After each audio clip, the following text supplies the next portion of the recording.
Welcome back to Hashtag Sisters-in-Law with Joyce Vance, Jill Wine-Banks, and me, Barb McQuade. Kim's away, but don't worry, she'll be back soon. It was great seeing so many of you last week in New York at the 92nd Street Y. If you missed it, don't worry, we'll have more live shows soon. And don't forget to check out the new t-shirt at our merch store. It's perfect for any season, and we love seeing you wear them out and about. It really is fun to see them out in the wild.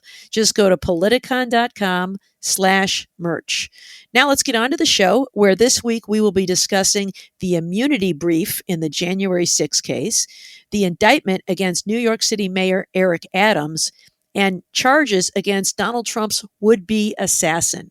But first, I just want to catch up with you guys about our trip last week to New York. It was so great to see you live and in person. The 92nd Street Y is a legendary place. I was so honored to be there. And it was just great being with you, having dinner with you, and, being out on the town with all of you. It was so much fun. It's never long enough when we're together, right? It's like you get, 24 or 48 hours, and I just want to stay with y'all for a week. But we had a fabulous dinner after the show. The production team picked a great restaurant. It was an Italian place called, was it Elio? Is that right? Elio? Yeah. Just really delicious food. I had a blast, Jill, and you even brought a friend along. I did, and I think you all enjoyed my friend Paula.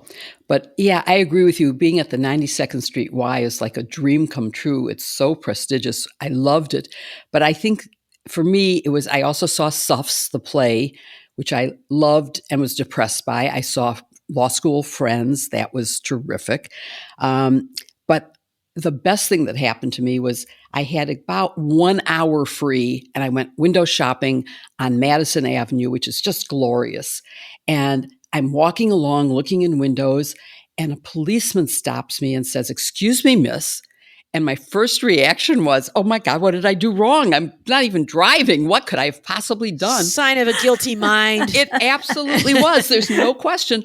And he looks at me and he says, "I just wanted to tell you that I was at your show last night, and it was terrific." Oh, that's great. That was just the best. Wow. And I'm so dumb, I didn't even take a selfie of us. So, Mr. Policeman, if you're listening, I'm so sorry. Next time I'm in New York, I want your picture. The sisters are friends of law enforcement. I have something along those lines too, because after the show, this wonderful woman who was in the front row gave me this great coffee mug with chickens on it that I've been using all week. And she gave me a card with her name, and somehow that got lost in the shuffle. So I'm hoping if you're out there, if you'll please just tweet at me on Twitter or send us something. What's our email address? Is it sisters at Sisters-in-law at Politicon? Sisters-in-law at Politicon. .com. Get in touch with me so I can thank you properly.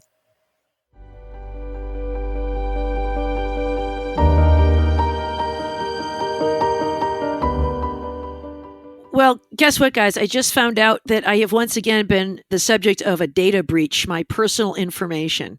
But No good way. thing, it seems like it happens every few years. I sometimes say, well, they already have all my data, but it's still important to protect it. And we wanted to tell you about Aura, which is so important because it's crazy out there. Hackers may have just executed one of the largest data breaches in history, potentially compromising every single social security number. Another 2.9 billion plus records were stolen in an attack on National Public Data, a company that provides personal information to employers, private investigators, staffing agencies, and others conducting background checks. The stolen data includes full names, addresses, dates of birth, social security numbers, phone numbers, and even alternate names and birth dates. Alarmingly, reports suggest that the hacker group responsible is putting this information online for free. So if safeguarding your personal information wasn't a priority before, these incidents should serve as a critical wake-up call. And it really is always something when it comes to keeping your personal data safe. The risks to personal security have never been more severe. And that's why we're thrilled we get to partner with Aura. Aura offers comprehensive protection by monitoring the dark web for users' phone numbers, emails, and social security numbers, and Aura delivers real-time alerts if any suspicious activity is detected. Additionally, in the event of a worst-case scenario, Aura provides up to $5 million in identity theft insurance to give you and your family a robust safety net. That's pretty impressive, Joyce. And Aura goes the extra mile by scanning the dark web for your sensitive information and alerting you instantly if anything is found. When ID theft strikes, don't panic. Aura's US-based 24/7 fraud resolution team works around the clock to fix it fast and to get you back on track.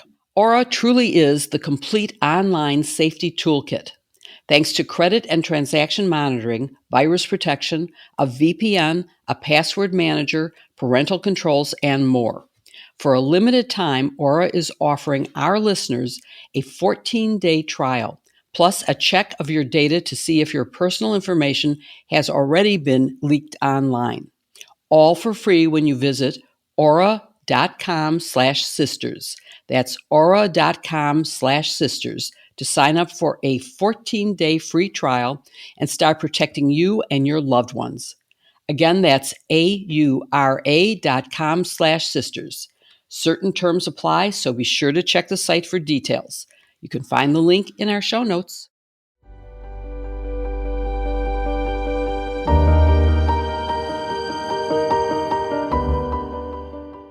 So, important to timestamp before we start our conversation about the special counsel's immunity brief, because it's now Friday, September 27th at 3:30 p.m. in East Coast time. And I bet my sisters, like me, waited all day yesterday, Thursday, for Jack Smith's opening brief on presidential immunity in the District of Columbia prosecution of Donald Trump. This is Smith's attempt to convince the court he still has a case to try after the Supreme Court's presidential immunity ruling. And that brief never came. It was due last night. Smith is not the kind of guy who misses deadlines. So, Barb, what happened? I mean, it's still not there. There was reporting it was filed, but nothing has been made public, although we do, I see, have a new order from Judge Chutkan. Yes, it was filed under seal. And, this really was pursuant to Judge Chutkan's order, but I didn't think, most of us at least, didn't appreciate that meant all of it would be filed under seal.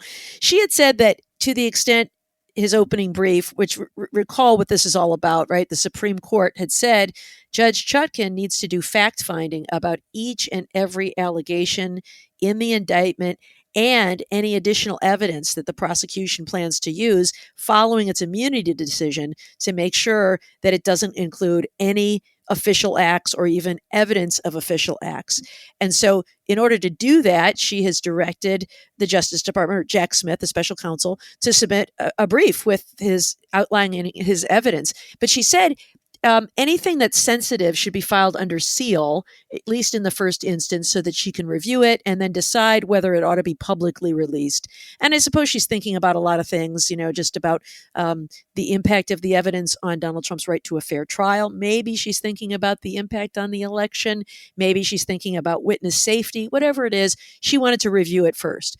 So it turned out, however, that they just filed the whole thing under seal. She included some pretty broad categories, anything about, personally identifiable information, grand jury transcripts, government reports, electronic recordings, witness interviews would all be included as sensitive information. And so it appears that all of it is, at least meets that broad definition. So what's going to happen next and in this order is Jack Smith has said he'd like to file an redacted, not sealed version of this with the public. And Judge Chutkan has asked the Trump team to respond by October 1st, which I think is next Tuesday, as to whether they oppose the idea of filing this publicly. And my guess is the answer will be yes. So that's not think? A guess, Barb. That's a for sure.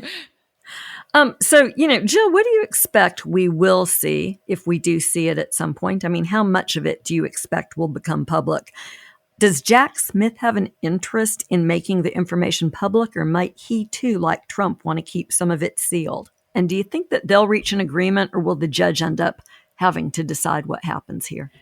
Well, I'll take the easy question first. Do I expect them to reach an agreement? No. I would say that there's no chance that they will agree on that. Donald Trump's middle name should be Delay. He will fight everything tooth and nail, as he has been throughout this case, to make sure that the public doesn't see the facts ever. Of course, he doesn't want them seen before the election, which is, of course, already, the voting has already started in some states. My state starts next week, but there's states that have already started. And he doesn't want people to know the truth because the truth is very bad for him. So he is going to keep on fighting this. Do I think we will see some of this before the election? I do.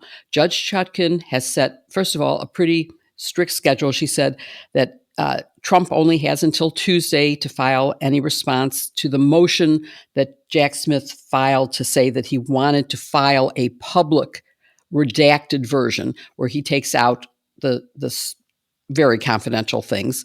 And then apparently his appendix is where the bulk of it is. And Trump has until October 10th to file objections to a redacted version of the appendix. And her history has shown that she acts quickly. So I expect that she will rule quickly enough on this that we could see it. And she pretty much shot down all of his arguments on everything. So I am thinking that we will see a pretty good summary of what the facts are that relate to the superseding indictment and why the things that he still has in the charges are all either completely unofficial acts, personal acts of candidate Trump, or why they are rebuttable official acts, rebuttably immune. And he will establish that they are not subject to immunity in the way that the court said conversations with the attorney general are, even though I think that was a really bad decision with really bad consequences. Yeah. So, Barb, what do you think? What do you expect to see in the part that ultimately gets made public? Do you think that there will be anything? Do you think that there will be a whole bunch? I mean, how do you see this playing out? Yeah, it's interesting. I guess if I were setting about to do this task, what I would do is take the 4 counts in the indictment and I would list out each and every element of each of the 4 counts, right? Because that's what you have to prove to a jury at trial. And then I would list out my evidence for each of those elements. So, for example, conspiracy to defraud the United States about, falsely claiming that the election had been stolen. What is the evidence of that? Well, you've probably got public statements by Donald Trump. So those can be listed, right? That won't look, maybe it's a tweet, maybe it's a speech, maybe it's a statement on a television interview or something like that. I think that will show up. But I also imagine it will include things like conversations between Donald Trump and Mike Pence, where he's pressuring him to block certification of the election. And it may be that we get some testimony from Mike Pence that has never been shown publicly before. That is the part that might be considered sensitive information. A witness statement, maybe it was elicited at the grand jury. It may be that it gets redacted, that, we plan to present the testimony of witness 1, and the witness 1 will say the following, and then that stuff gets redacted. So I think ultimately we'll see a mix of a list of evidence that we've kind of seen before. Maybe it was with the House committee on January 6th on the attack or other things like that will be publicly disclosed. And then lots of black bars redacting the parts that remain sensitive about witness testimony and grand jury material. Can I just add to that? I agree with you completely about that. But the thing I worry about is how he is going to establish that these conversations with Mike Pence, with any of the staff that he had conversations with, any White House staff, were not official conduct. And in part that relies on, because they were about the election and his role as a candidate. And so some of this is really tricky, not just because of being sensitive and therefore redacted, but because it goes to the heart of whether it is immune conduct or not. Yeah. The other thing that I think is super tricky, Jill, is remember that order also says you can't look at the president's motive. Yes. I mean, if you can't look at his motive, that's the one I think that has caused a lot of people to say, you've essentially made it impossible to prove a case against a former president about conduct while he was in office. I hope that's not the case, but the inability to look into his motive, it makes it pretty hard, because motive, or I guess intent, is an element. That's not quite the same thing as motive, but if you can't consider motive, it might be difficult to prove up intent. And so I think that's going to be a little tricky to see what that looks like. It is. Can I make an astonishing prediction here? I'm going to go out on a limb and predict that if Donald Trump loses the election, I don't think that this goes back up on appeal to the Supreme Court before the election is decided, right? There's no chance. If Trump loses, I think we'll see the Supreme Court say, what's wrong with y'all? You overread our opinion. Of course, we meant that any conduct that was, involved in the election and in campaigning isn't immune. How could you silly lawyers in lower courts have ever thought we meant anything else? I mean, I really do. And I guess this is part of this whole just sort of mood at the moment about the court. I did my other podcast, the Insider Podcast with Dahlia Lithwick last week, and we talked about the court. And I had thought maybe she would talk me off this ledge about thinking that the court has become just a political actor in many ways. And sadly, she was even more into that than I was. And I really do. I think that their interpretation of their own opinion will depend on the outcome of this election. So call me super cynical, but I would not be surprised. I expect Trump to lose the election. I hope the courts will hold. If they do, and then this case goes back up to them for appeal, 6 months from now when we're sort of back on an even keel, I really do think that they'll say, oh, no, you overread our opinion. Well, then Amy Coney Barrett did too, because remember, even she couldn't go along with the full scope of the limitation of evidence. I do remember that. So I do hope she'll be writing that opinion. I hope you're right. I would love to see the Supreme Court not be as political as it obviously is, but even what you're saying makes it really political, that they would, if he loses, then we can be honest and true and go back to what is sensible. It's like, where is Kim when I need her to be out on the ledge with me? So Jill, before this brief got filed, Trump took a stab at derailing the process the judge had decided on, where Smith got to write this opening brief about immunity. There'd been controversy about who got to go first. And we learned something in Trump's filing about his true intentions here. What did you divine from that earlier brief he filed? Well, again, his middle name should not be John. It should be Delay. So he should be DDT. Oh, that's a good one, DDT. A poisonous substance. And that's such a 70s reference, Jill. I know, sorry. Well, I was just a young person then. We learned that he wants Delay. He doesn't care about anything except keeping this secret for now. And I think Judge Chutkan's opinion is so subtly nasty to him because, she talks about his incoherence and his raising over and over and over again, repetitively, the same issues that she has thrown out multiple times.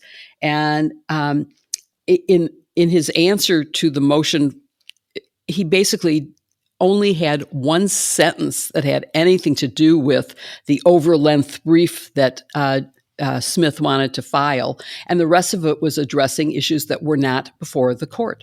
So I think we didn't learn anything. We just saw repeated the bad behavior of Donald Trump and his lawyers, which I am at the point where I think they're unconscionable and are sanctionable.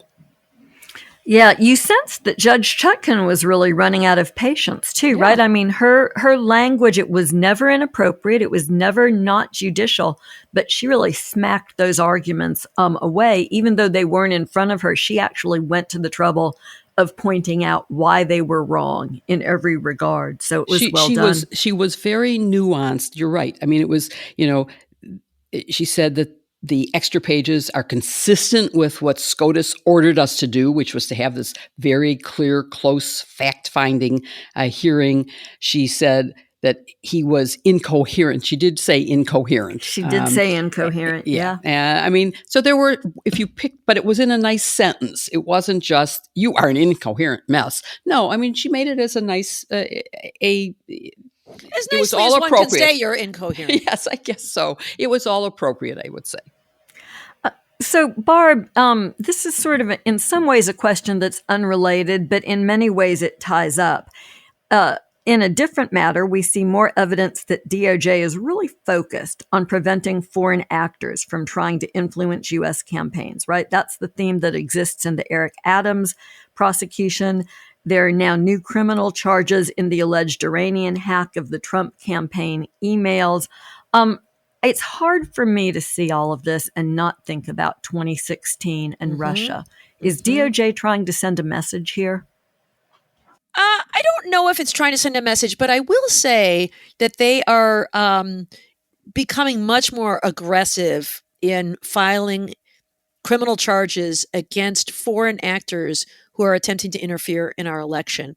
As you say, in 2016, we didn't even know about the Russia investigation into connections with the Trump campaign because they were so protective. He talks about how he was the victim of the Justice Department. We knew about the Hillary Clinton investigation, but what we did not know is that the FBI was already investigating connections between Trump and Russia because they kept it very quiet so as not to interfere in any way with the election.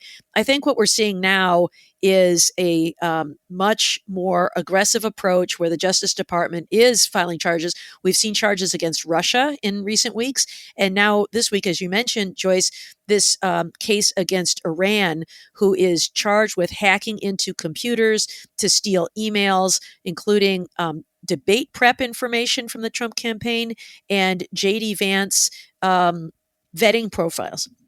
And then shopping it around to media outlets. It also references, notably enough, that there was also an attempt to hack into the Biden-Harris campaign that was unsuccessful. But pretty big indictment, charging them with material support to the Iranian Guard, which is a designated terrorist organization, computer hacking,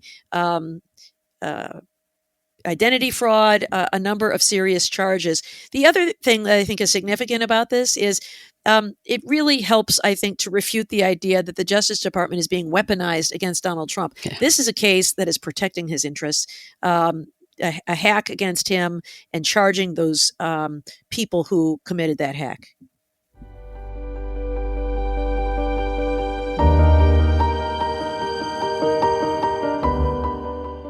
This episode is proudly brought to you by LolaVie, an award-winning hair care line founded by the fabulous and iconic Jennifer Aniston. Frequent coloring, heat styling, relentless sun and humidity put our hair through the ringer. Jen was fed up with the incessant damage and being forced to decide between products that worked and those that are genuinely healthy and natural and beneficial for your hair. So she created LolaVie to do both at once. So listen, since her products are in my shower and we're spending some quality time together, I feel like we're on a first name basis with her now. So I'm going to tell you that Jen worked with industry-leading chemists to develop a chia seed-derived proprietary bond technology called B-Pro3. So the LolaVie lineup could deliver naturally derived ingredients with high-performance results. It constructs a new protective cuticle around the hair where damage begins to keep it healthy and looking its best for an all-around defense against signs of aging and damaged hair. And now for a limited time, you can get an exclusive 15% off your entire order at LolaVie.com with code SIL15 at checkout. For hair care advice, listen to the woman who gave us the Rachel, and of course, your sisters-in-law and their friend Jen. Spending the summer outdoors means your hair needs a rescue now that it's fall, so try the intensive repair treatment. According to Jen, using it just once a week is an absolute game changer. The intensive repair treatment is clinically proven to repair and rebuild all 3 types of bonds found in hair for truly stronger hair from the inside out. It's the ultimate hair savior for all seasons, especially summer and early fall. Outdoor chores in the sun used to leave my hair feeling dry and very straw-like. But our friend Jen, she's right. Now my hair stays soft, sleek, and strong no matter what. I love that, Joyce. You're always soft, sleek, and strong. Check out all LolaVie products at your local Ulta Beauty location to experience their luxurious scent for yourself. Or head directly to their website at LolaVie.com. As our loyal listeners, you'll get an exclusive 15% off your entire order when you use code SIL15 at checkout. That's 15% off your order at LolaVie.com with promo code SIL15. Please note that you can use only one promo code per order and discounts cannot be combined. After you purchase, they'll ask you where you heard about them. Please support our show and tell them we sent you. Your hair will thank you. Look for the link in our show notes.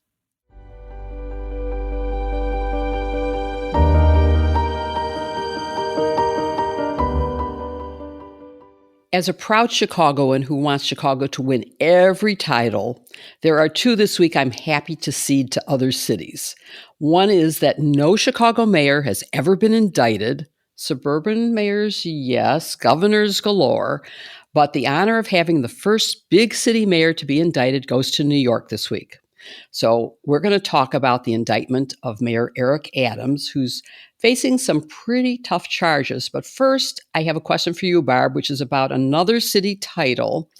And this involves baseball, so it's right up your expertise.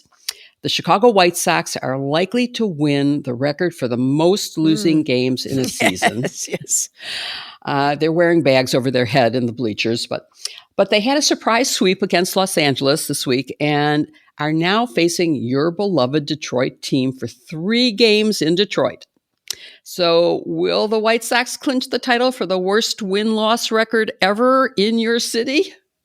Well, I certainly hope so, Jill, because meanwhile, the Tigers have come from obscurity to be battling for a wild card position. Currently, tied for third in the wild card race, and they take 3. So as long as the Tigers win one of these games this weekend, they will make the playoffs, which is incredible considering how far back they were just in August. They've had an amazing run. They've gone something like 31-11 or something crazy like that. But Jill, I'm sorry to tell you that the White Sox have already tied the record with 120 losses to the 1962 New York Mets.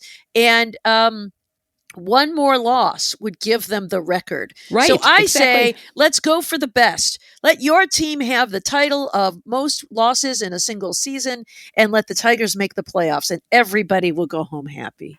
Can I just note that something unprecedented is happening here? Jill Wine-Banks is talking about sports. Love it. I am. Not only is it shocking I'm talking about sports, but I'm in that sort of undecided category of, do I really want to win the worst title ever? And I sort of do, because what's the point of tying it? Let's go for worst. I mean, just, and then next year we can come back into something fantastic. But anyway, okay, so back to Eric Adams. Joyce, let's talk about the charges and the elements of the crimes that he's charged with, because it's pretty dramatic stuff. It really is. It's a 5-count indictment. There's a wire fraud charge. There's a soliciting campaign donations from foreign nationals charge, actually 2 counts of that. There's a bribery charge. And then there's a conspiracy charge to do each of those things. 1 conspiracy charge. Jill, I think we should say, and something that we've all been talking about is, this may not be everything, right? It's very possible that we'll see more. There was this search of Gracie Mansion the morning that the indictment was announced. So who knows what else is coming.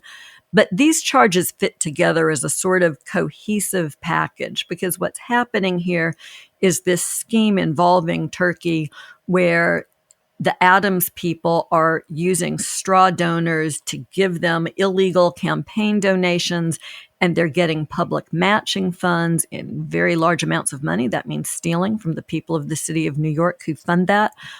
It's wire fraud because they're using, in essence, computers and phones to execute their scheme. And then there's a bribery charge at the bottom, and that's the one that I think we should focus on a little bit, because the Supreme Court's trajectory for the last 2 decades has been to very strictly narrow the sort of conduct that qualifies for prosecution here. We are about at the point where it has to be a quid pro quo kind of bribe. Everyone will remember the governor of Virginia was successfully prosecuted, and then the Supreme Court reversed that conviction, saying, no, it wasn't official action. He was just being asked to set up meetings. Something similar happened when some of Chris Christie's aides were successfully prosecuted in connection with Bridgegate, and those convictions were reversed. The same thing happened in your state. You mentioned Illinois governors. Yes.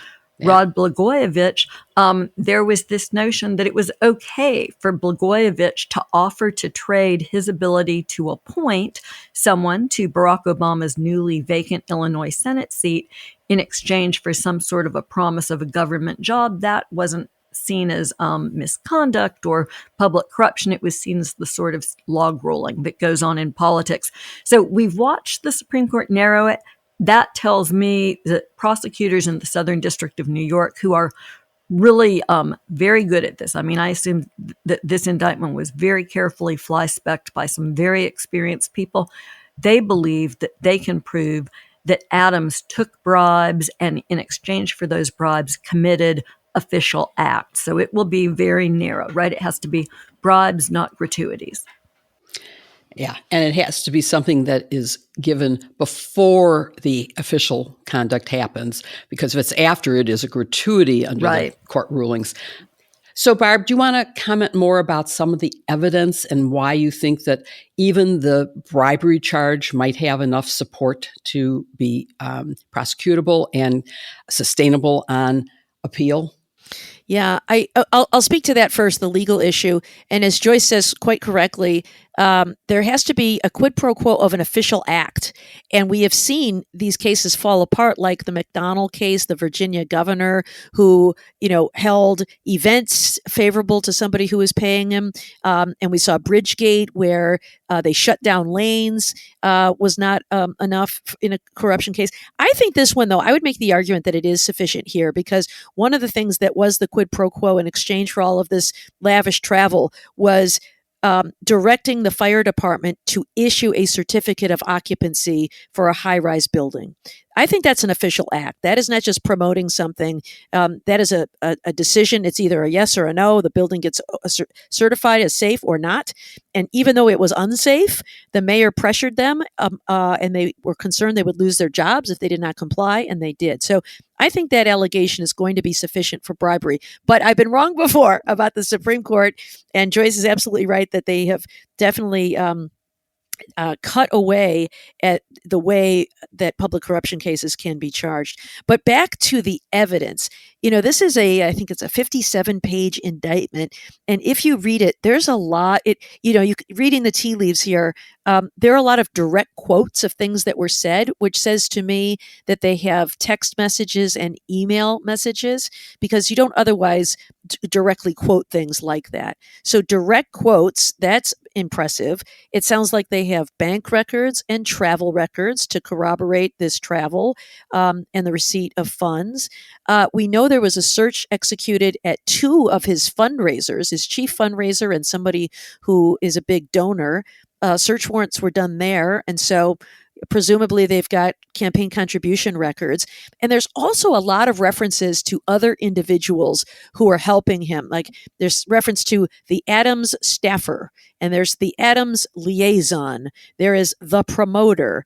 And so there are all these different people.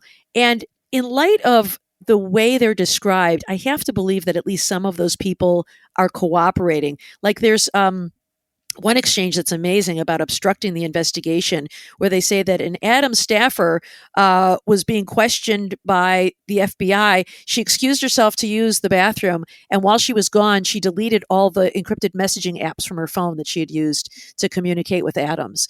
And then somebody said that Adams, when his phone was seized, he claimed that he couldn't remember the password, and so they weren't able to open it.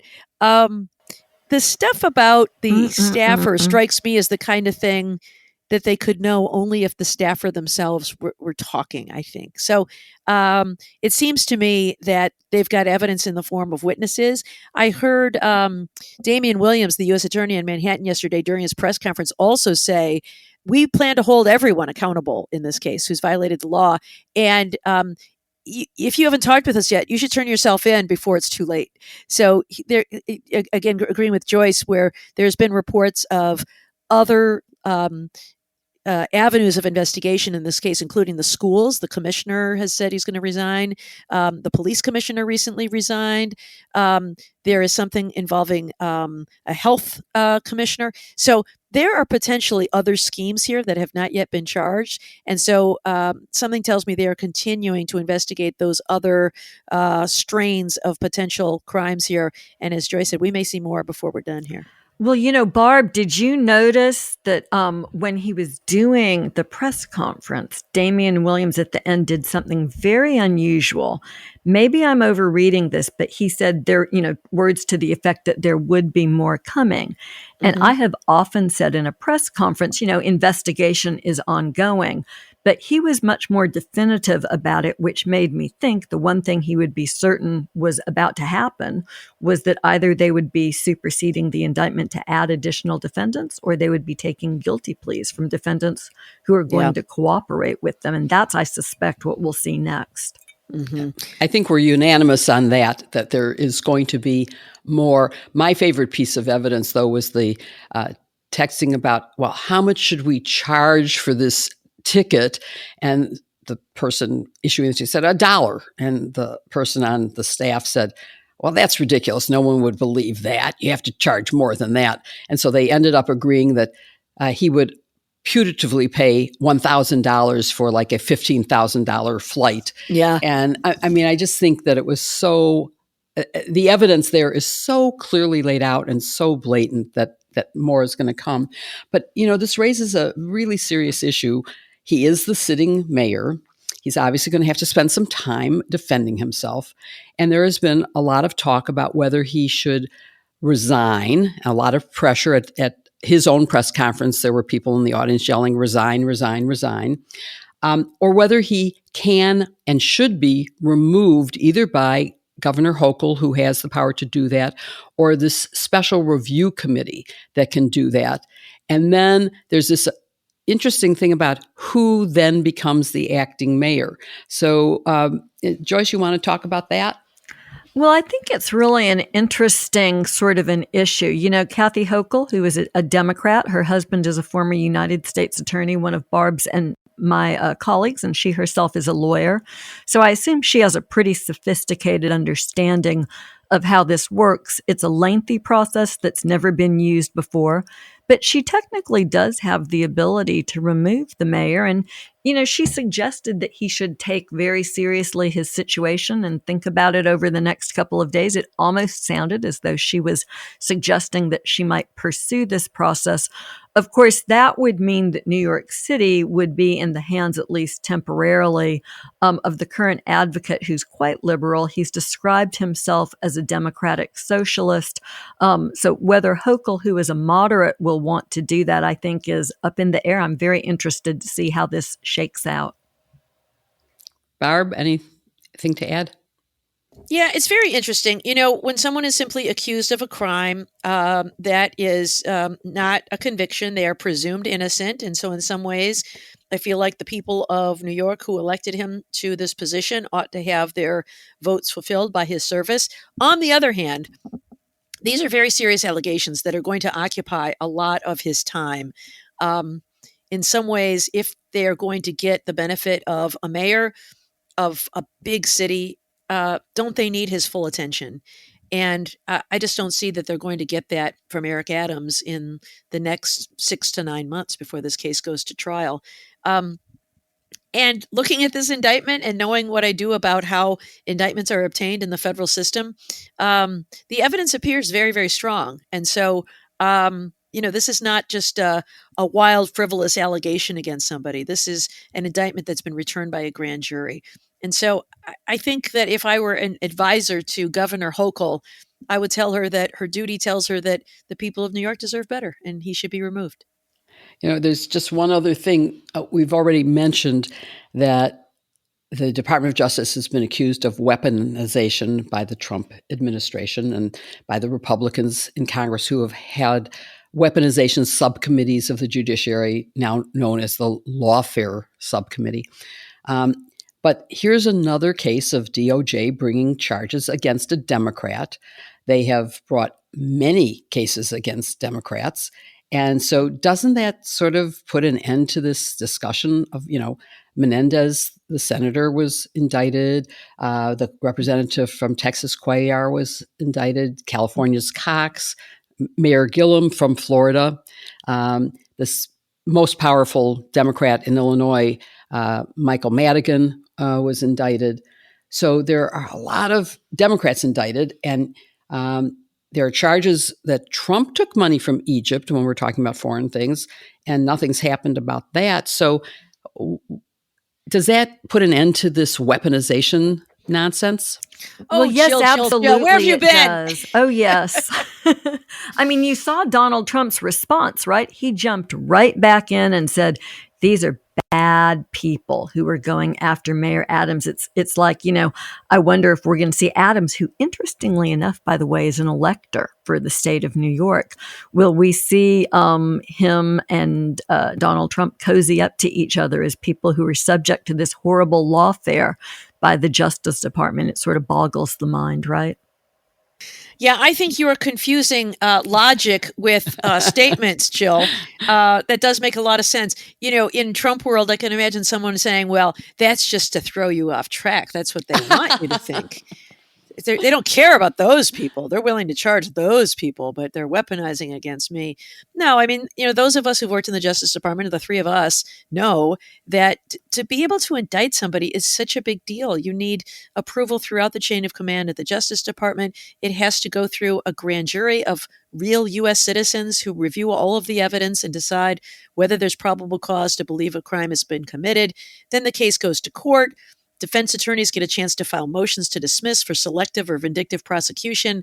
And then the case goes to trial in front of a jury who has to convict beyond a reasonable doubt unanimously. And so the idea that, this is all being done for politics is just nonsense. But I don't imagine that all of the evidence you have just ticked off, which is a lot, will in any way change the talking points from the Trump campaign.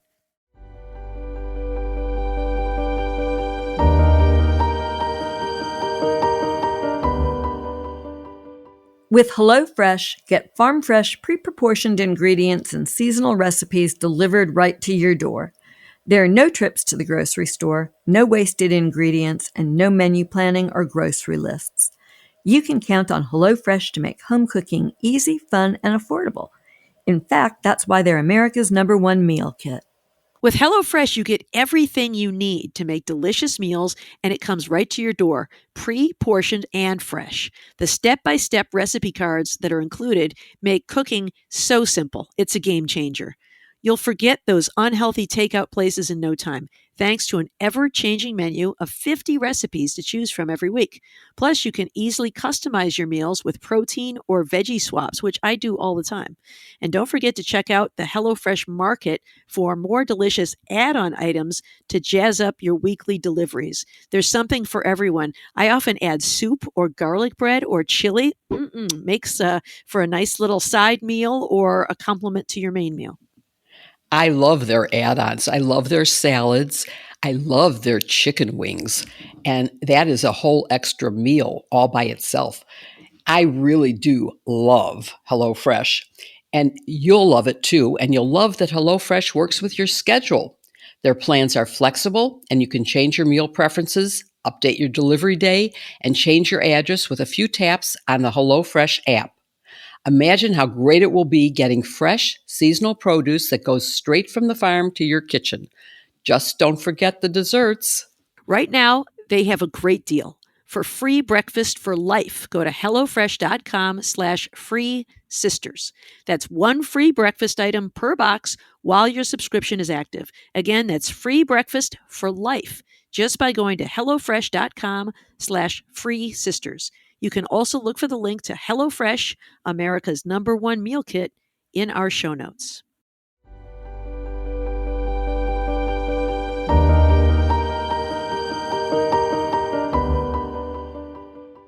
Well, earlier this week, federal prosecutors in the Southern District of Florida returned an indictment against Ryan Routh, the man who attempted to assassinate Donald Trump on his golf course. First, I just have to ask this. Did you guys see which judge this case was assigned to? Oh my God, what are the chances on a random draw that Judge Cannon would get this? But I'm willing to bet she sees this case differently, where the victim instead of the defendant is Donald Trump. It's crazy, right? I mean, what are the odds that she would draw it? But here we are. Yeah, what are the chances? Well, I guess that's the way it goes in the Southern District of Florida. Jill, can you just tell us what's in this indictment, what's charged, and maybe your views of these charges? Sure. There are 5 counts, and one of them is attempted assassination of a presidential candidate, which of course carries a very serious penalty, potential life. The others are possession of a firearm in furtherance of a crime of violence, which would be, of course, the violation of 351, the attempted assassination. Then there would be assaulting a federal officer. There would be a felon in possession, and this is sort of under the same statute, not the same exact subset as Hunter Biden was charged with, which was for a drug user in possession of a firearm and ammunition. And then lastly, having a gun with an obliterated serial number. So you have a bunch of gun law violations, and then you have which is what he was held under originally without an indictment, but just by complaint. And then they got enough evidence after the arrest to show that it was, in fact, not just possessing a gun randomly, but that it was intended as an instrument of assassination. And the evidence of that was pretty stark. Yeah. So we know that, Joyce, let me ask you this. Initially, prosecutors filed a complaint, as Jill said, just as to those gun crimes, felon in possession and possession of a gun with an obliterated serial number. And Trump argued that DOJ was going easy on Ralph. And he said he wanted the case handled by Florida state prosecutors instead. What do you make of that claim? Oh my God. I love this so much, right? I mean, we all know that this is just Trump playing politics. The feds filed these rather slender gun charges so that they could arrest Routh and keep him in custody from the day that they arrested him. They were investigating everything else. They didn't have enough to charge immediately. Donald Trump certainly knew that or was advised of that by the people around him. But, this is so Donald Trump. Here's my favorite thing about this, though. Trump would be complaining, too, if the state was prosecuting this case, because y'all know this is in the jurisdiction of our good friend and MSNBC colleague, Dave Ehrenberg, who is the local district attorney. Dave was busy working on charges the day that this happened. And I just think it's utterly fascinating because he's been an outspoken proponent of decency and common sense in politics, which is to say that he's been critical of Trump and Trump's conduct. I don't really think Trump would have been happy with this case in Dave's hands either. Jill, you had some thoughts about the gun charges in this case, too. What struck you about those charges? Well, of course, the first thing that strikes me is that it was a way to hold this person immediately because the guns were quite obvious, and his fingerprints were on the tape attaching the scope to the rifle, so that there was good evidence to hold him and to keep the former president safe from any further attempts, while they investigated whether he was actually planning an assassination, whether he was acting alone or not, and to find the evidence of a letter he had written and stored at a friend's house and another letter found nearby. The letter at his friend's basically said, this is an assassination attempt. You can't find any better evidence of intent than a letter written in advance saying that he intended to. But I think what I was thinking about the gun charges is that, if we had better gun laws, this felon, and he is a convicted felon, wouldn't have a weapon. And we know it was transported from out of state because one of the letters that the FBI affidavit said was that the state of Florida does not manufacture this type of weapon, and so it had to come from out of state. And so I just think it raises the question again of when are we going to pass better controls on firearms, particularly long guns that are of this dangerous magnitude.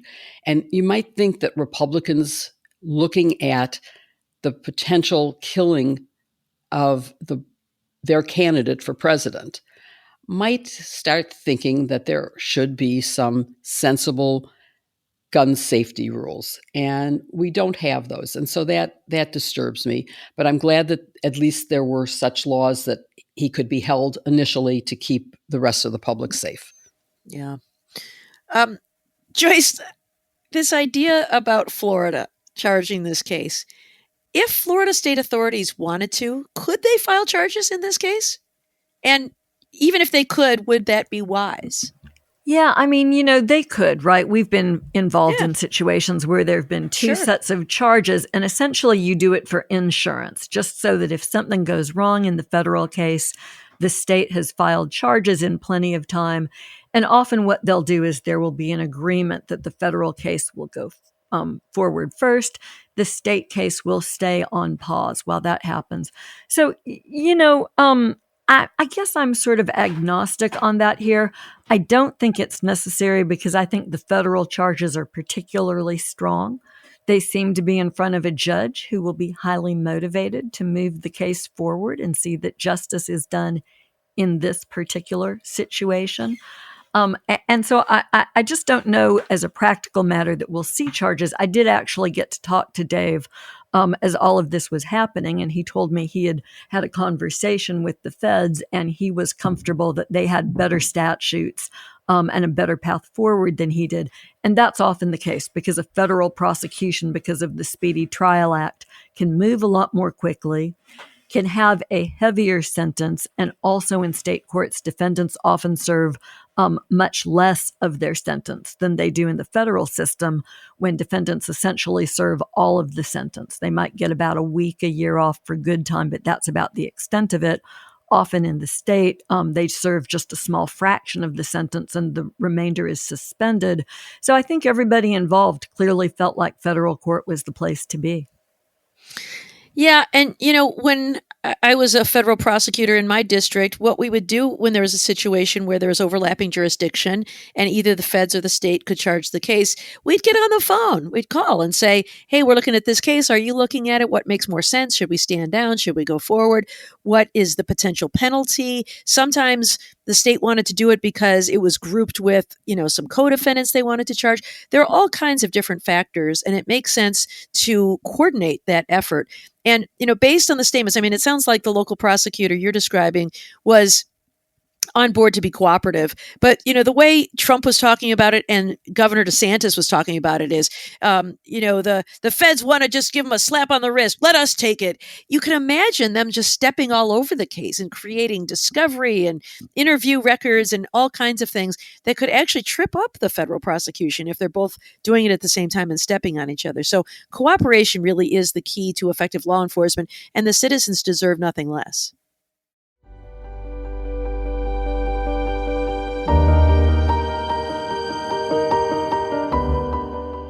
Well, now comes the part of the show that we really enjoy the most, answering your questions. If you have a question for us, please email us at sistersinlaw@politicon.com or tag us on social media using #sistersinlaw. If we don't get to your question during the show, keep an eye on our feeds throughout the week where we'll answer as many of your questions as we can. The first question, we actually have two that I'm going to join together because they're quite similar, comes from Dorothy in Ohio and Debbie in Bend, Oregon. And they're kind of related, wondering about how private citizens can seek criminal charges against Donald Trump and J.D. Vance in Ohio regarding threats to Haitian immigrants. And the other question is about civil liability for the claims against Haitian immigrants. Jill, what do you say about those? It's such an interesting question. And first of all, there is a law in Ohio that lets private citizens ask the government to file criminal charges. And so that's what's happened. A civil rights organization has asked that charges be filed against the former president and his running mate, J.D. Vance, for the false lies that they have. I guess false and lies is tautological, against the lies they've told about Haitian immigrants that have caused harm to the Haitian community. And I doubt that the state of Ohio is going to file those charges. But that brings us to the second question, which is from Debbie in Bend, which is I've never been to, but supposed to be an absolutely beautiful place that I do want to go someday. And she asks about the First Amendment and whether that gives freedom to Trump and Vance to keep spreading damaging lies. And I would say the answer is no. I mean, look at the amount of damages that Fox News paid, and that another lawsuit has been settled for the false statements about the manufacturers of voting machines. You can't keep lying about people. You do have to prove damages. So if anyone in the Haitian community can show that their business was put out of business, that they suffered damages because of this, then I think they could file a civil case against the two of them for their knowing lies. And I think it's quite clear that even if at their first reference they didn't know it was a lie, they certainly soon learned that there was no truth to these allegations. That there could be, in the same way that poll workers have been able to recover from Rudy Giuliani millions of dollars. I think that this could happen here too. So I think there's probably not going to be criminal charges filed on the request of civilians, but that there could be civil suits filed by the people of the Haitian community. All right. Our next question comes to us from Lawrence in Massachusetts. Joyce, I'll send this one your way.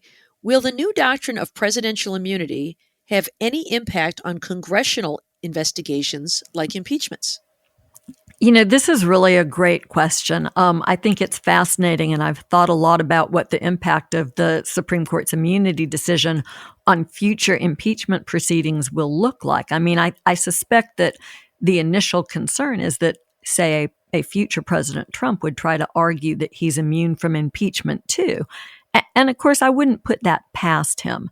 But I think, in fact, the expanded legal immunity doctrine makes impeachment proceedings more urgent. They're the last remedy left for a miscreant president. And we heard Mitch McConnell say in the aftermath of January 6th that he didn't need to vote for impeachment because Trump could still be prosecuted.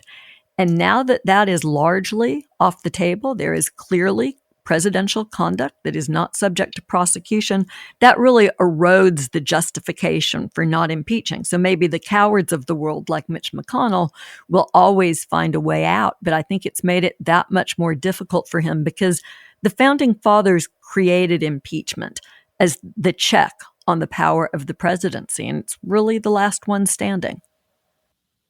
And it doesn't require that you violate a criminal code, that it is just a high crime and misdemeanor, undefined. And it doesn't require that you violate a specific statute of the United States. Well, and now that it's clear, Mitch McConnell had said there's criminal prosecution available. Now that it's clear that that's not available, maybe that means we breathe new life into impeachment. But I'll believe it when I see it, because it seems to me that senators have been very reluctant to convict members of their own party.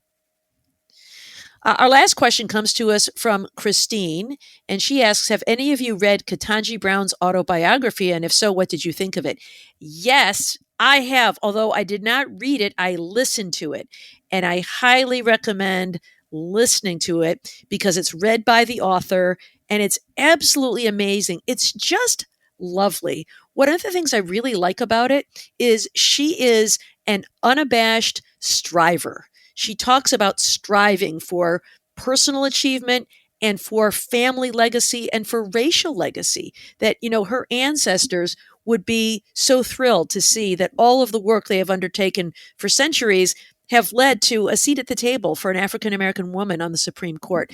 And so I loved it. I thought it was just lovely. She comes across as, super smart and hardworking, but also a fallible, normal human, and really, really likable. Nerds everywhere. You will love this book.